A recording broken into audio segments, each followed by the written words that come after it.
Bike কিনতে চাইতেছেন অনেকেই, বা ফুড ডেলিভারির জন্য বাইক কোথায় পাবেন এরকম একটা ভিডিও দেওয়ার জন্য আমার অসংখ্য প্রবাসী ভাইয়েরা ইনবক্সে বিভিন্ন জায়গায় আমাকে মেসেজ করেছেন।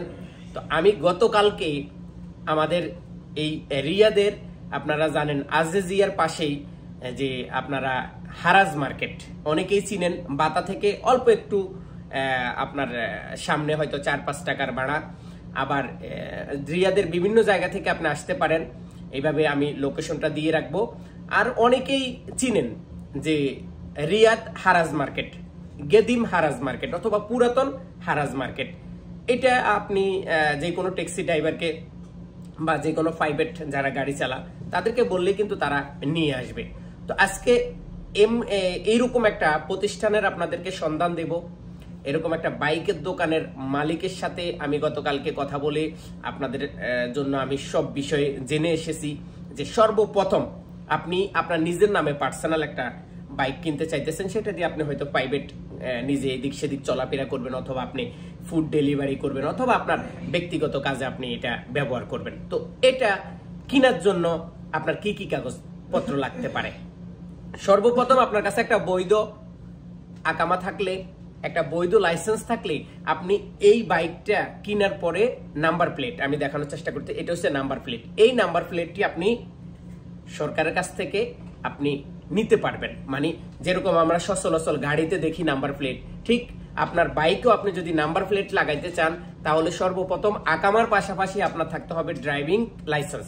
এই ড্রাইভিং লাইসেন্স গাড়ির ড্রাইভিং লাইসেন্স দিয়ে কিন্তু হবে না, মোটর বাইকের আলাদা সৌদি আরবের ড্রাইভিং লাইসেন্স। তাহলে মোটর সাইকেলের লাইসেন্স থাকলে আপনি আপনার গাড়ির নাম্বার প্লেট করতে পারবেন। দ্বিতীয়ত, আপনি হয়তো একটা কোম্পানিতে চাকরি করেন, অথবা আপনি একটা মুআসাসাতে চাকরি করেন, অথবা আপনি একটা দোকানে চাকরি করেন। এখন আপনার মালিক আপনাকে একটা বাইক কিনে দিতে চাইতেছে, অথবা আপনি আপনার মালিককে বলছেন যে আমার একটা বাইকের দরকার, এখন আপনার কাছে ড্রাইভিং লাইসেন্স নাই।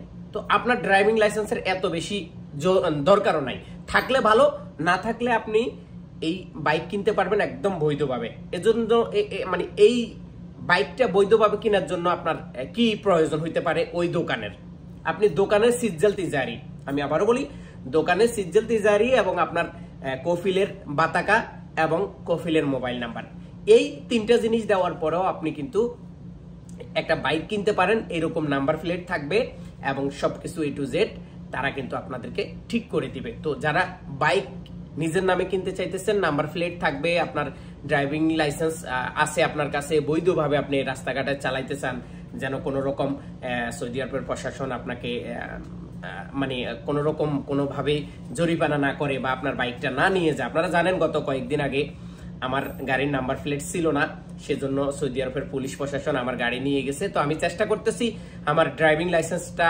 করার পরে আমি আবারও সেই গাড়িটা ফেরত পাবো ইনশাল্লাহ। আর যাদের গাড়ি নিয়ে পুলিশে নিয়ে গেছে, আপনার গাড়িটা ভালো, অনেক দামি, কিন্তু নাম্বার প্লেট ছিল না, আপনি সর্বপ্রথম কি করবেন? আপনি ড্রাইভিং স্কুলে গিয়ে আপনার নিজের নামে একটা লাইসেন্স করবেন। লাইসেন্স করার পরে যে কোনো একটা হুন্ডার দোকানে বা যে কোনো একটা ডাব্বাবের দোকানে গিয়ে আপনি তাদেরকে টাকা দিলে আপনার ওই গাড়ির নামে নাম্বার প্লেট করে দেবে। এরপরে আপনি থানা থেকে, মোড়রের কাছ থেকে গিয়ে আপনি আপনার বাইকটা নিয়ে আসতে পারবেন। তো এই ছিল আজকে আমার কাছে সর্বশেষ তথ্য যে আপনি বাইক কেনার জন্য কি কি কাগজপত্র আপনার লাগতে পারে। তো সবাই ভালো থাকুন, সুস্থ থাকুন এবং দেখতে থাকুন আমাদের ইউটিউব চ্যানেল, যুক্ত থাকুন আমাদের ফেসবুক পেজে। ইনশাল্লাহ আবারও ফিরবো কোনো বিষয় নিয়ে।